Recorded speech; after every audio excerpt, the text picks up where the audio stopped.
sea turtles are miraculous. First, they've been around since the late Jurassic, roughly 150 million years ago. Cohorts of the dinosaurs, sea turtles have survived through the challenges of eons, existing still today where many others have ended their evolutionary run. Second, throughout the centuries and up till today, every living adult sea turtle has overcome the odds, existing as a consequence of chance, skill, and capability. The gauntlet each sea turtle faces in the course of its lifetime goes thus.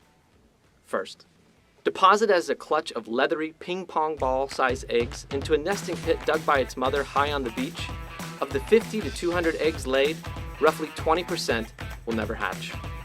Roughly a month and a half after having been laid, the surviving eggs hatch, and the young turtles, each small enough to fit in the palm of your hand, squirm to the surface, emerging from the sand in mass and making their desperate dash for the sea.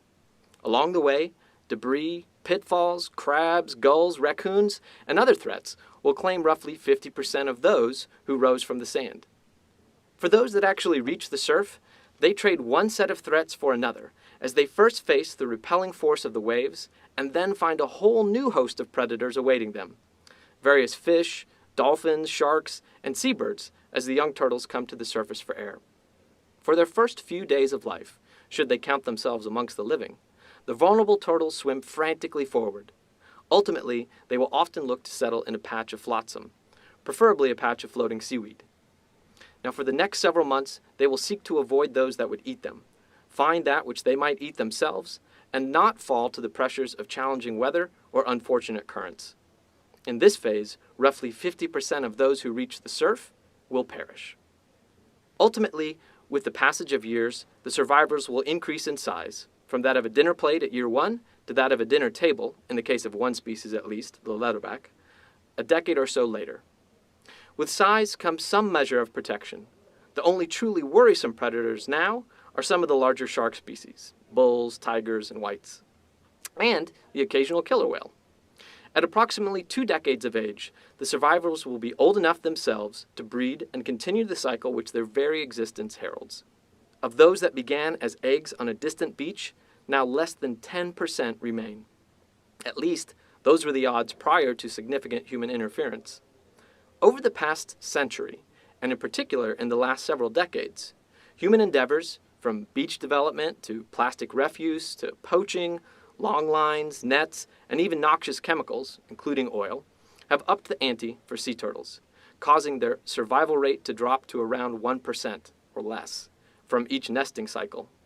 It is this added human pressure which has pushed each of the 8 sea turtle species into either a threatened or endangered state.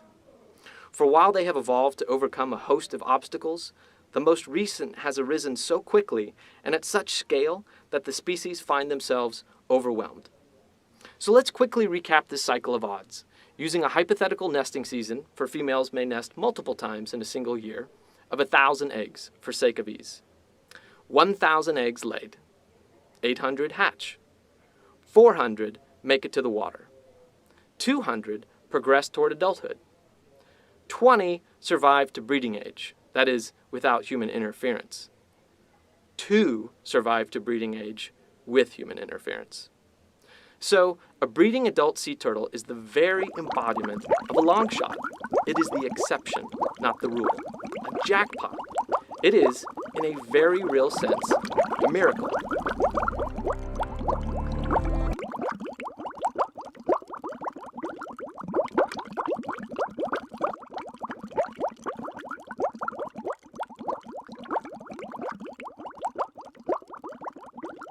Secara umum, jika sumber daya perairan yang tersedia dimanfaatkan dengan tepat, maka akan memberikan kontribusi yang signifikan dalam pengembangan wilayah yang berkelanjutan. Menjaga keanekaragaman hayati adalah hal yang sangat penting untuk mempertahankan kelangsungan hidup manusia. Keanekaragaman hayati yang tinggi dan ketahanan ekosistem yang kuat terhadap gangguan, serta peningkatan stabilitas memungkinkan peluang terjadinya eksploitasi berkelanjutan oleh manusia. Latin America and the Caribbean atau yang disingkat LAC merupakan salah satu kawasan dengan aset utama yaitu kekayaan biologis atau keanekaragaman hayati yang terdapat di dalamnya.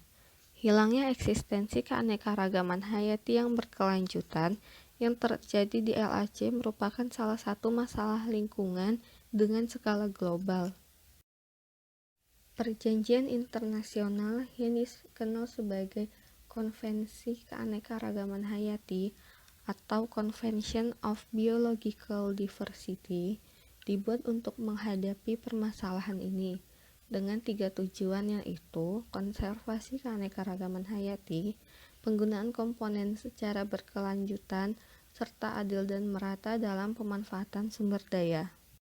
The Small Island Developing States atau SIDS memiliki masalah khusus terhadap rentannya kehilangan suatu eksistensi keanekaragaman hayati dan lingkungan yang terdegradasi, di mana SIDS terbagi menjadi sumber daya ekonomi dan karakteristik lingkungan yang membuatnya rentan akan dampak dari perubahan yang terjadi pada lingkungan.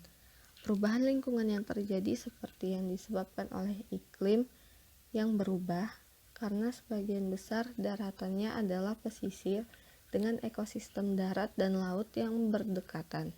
Populasi manusia yang kecil ditambah dengan kepadatan populasi yang tinggi sehingga dapat pada suatu tempat yang sama mempengaruhi perubahan lingkungan.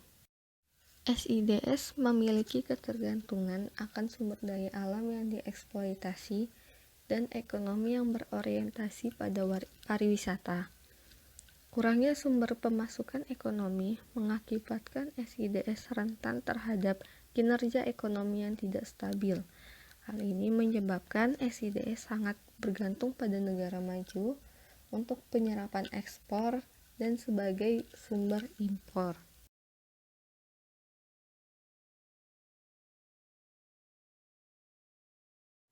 Sebanyak 30 negara melarang eksploitasi penyu dengan dibuatnya aturan. Namun, untuk eksploitasi tradisional atau substansi eksploitasi diberikan pengecualian.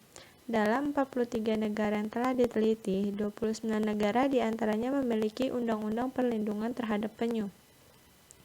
Beberapa negara memberikan izin untuk membiarkan eksploitasi pada satu atau 2 spesies pada musim-musim tertentu. Penyu dapat hidup hampir di semua ekosistem perairan laut. Pergerakan dan migrasi penyu melintasi perairan antar wilayah. Habitat penyu terdapat di seluruh wilayah LAC. Berikut merupakan spesies penyu dan lokasi habitatnya. Loggerhead atau Caretta caretta. Habitat South Florida, USA, Meksiko. Kedua, Green atau Seloniamidas, lokasi Costa Rica, Venezuela. Ketiga, Leatherback atau Dermocelis choriacea, lokasi Costa Rica atau Panama.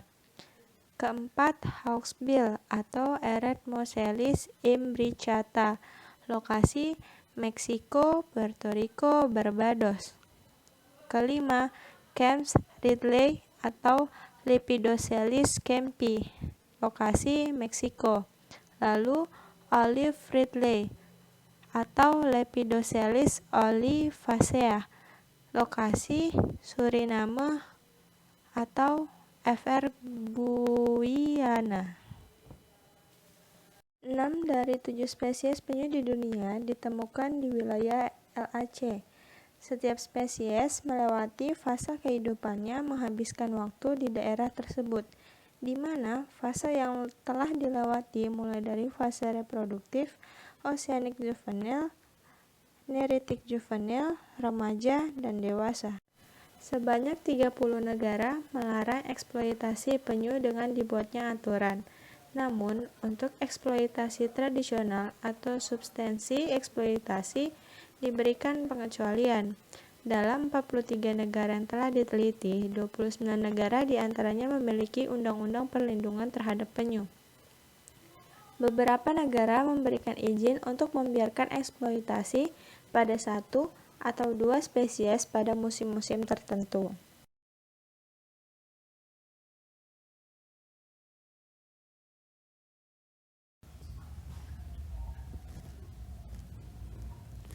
Penyu memiliki karakteristik biologis penting yang berkontribusi pada habitat mereka. Penyu laut memiliki ukuran tubuh yang besar dengan ukuran dewasa mulai dari 100 hingga 900 kg. Ukuran tubuh yang besar memberikan mereka kemampuan untuk memanipulasi lingkungan secara fisik untuk melakukan perjalanan yang jauh. Penyu hidup bermigrasi dan dapat menempuh perjalanan ribuan kilometer. Penyu terdistribusi di seluruh perairan Indonesia, Karibia, dan ditemukan hampir di seluruh perairan keduanya.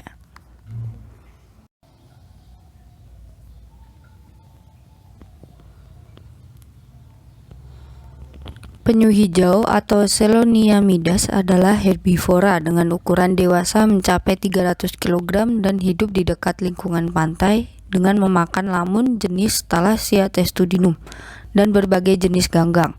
Penyu hijau dianggap mampu menghilangkan biomasa lamun yang lebih tua dan kurang produktif, mengurangi bahan-bahan tersebut menjadi pupuk melalui pencernaan mereka, dan menyebarkan pupuk itu ke seluruh habitatnya. Penanaman dan pemupukan ini berfungsi untuk meningkatkan kekuatan padang lamun, sehingga memberikan manfaat kesehatan secara keseluruhan ke habitat.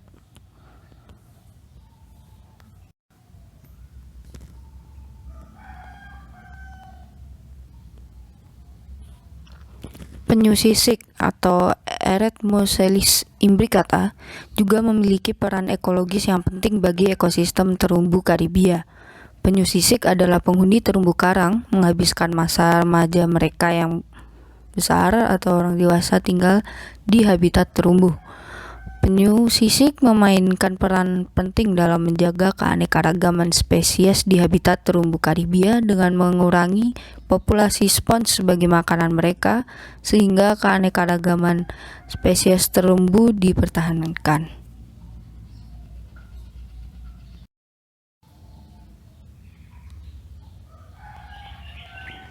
Spesies penyu laut Karibia lainnya seperti tempayan atau kareta-kareta, olive ridley atau Lepidoselis olivacea, Kemplis ridley, Lepidoselis kempi, dan penyu belimbing atau Dermoselis coriacea pengaruhnya dalam ekosistem laut kurang terdefinisi dengan baik.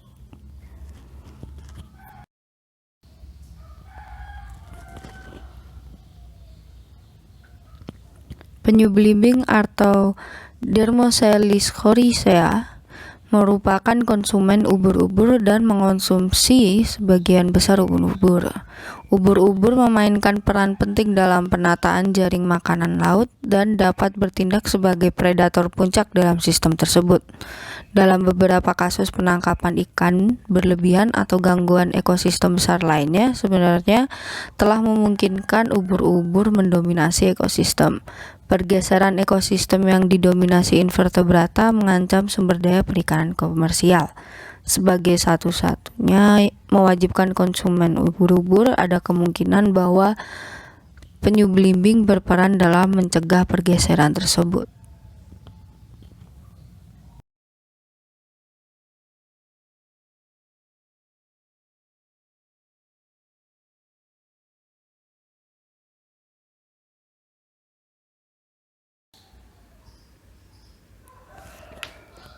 Melalui aktivitas ekonomi secara umum memiliki dampak buruk terhadap penyu. Dampak yang diberikan kepada penyu dapat berupa eksploitasi langsung ataupun penggunaan sumber daya yang menyebabkan kerusakan pada lingkungan. Ancaman untuk penyu dibedakan menjadi dua, yaitu ancaman terhadap sarang yang berada di pantai dan di perairan dekat pantai yang bersarang, dan ancaman terhadap penyu karena alasan mencari makanan atau selama migrasi. Ancaman terhadap sarang seringkali secara efektif ditangani pada tingkat setempat oleh tindakan masyarakat dan nasional di pantai yang bersarang atau di dalam perairan di bawah pengawasan nasional.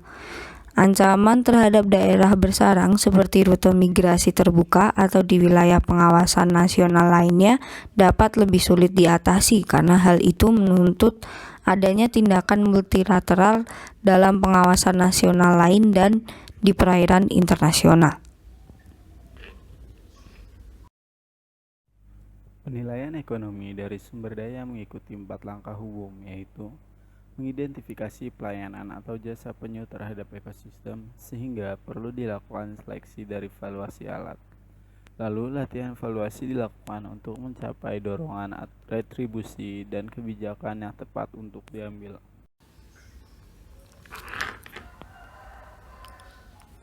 Konsep Total Economic Value atau TEV yang menggolongkan nilai keanekaragaman hayati ke dalam nilai penggunaan dan nilai non-penggunaan kini telah digantikan dengan kerangka batas dari jasa ekosistem, di mana nilai-nilai kini disangkal dalam penyediaan, mengatur pelayanan budaya dan pendukung. Valuasi ekonomi adalah untuk mendegregasi sumber daya lingkungan ke dalam berbagai jenis layanan yang disediakan. Hal ini mungkin untuk mengadopsi berbagai valuasi alat dari teknik, baik ekonomi maupun non-ekonomi, dalam upaya untuk memanfaatkan jasa ini. Setelah selesai, kebijakan dan implementasi harus diimplementasikan. Ini mengarah pada umpan balik pada jasa dari keanekaragaman hayati yang ada. Tujuan utama dari setiap valuasi ekonomi adalah memastikan bahwa kebijakan yang dilaksanakan menghasilkan peningkatan karakteristik yang mempengaruhi bagaimana keanekaragaman hayati dilihat dan dimanfaatkan, dapat secara bertahap mengarah pada penggunaan sumber daya biologis secara berkelanjutan.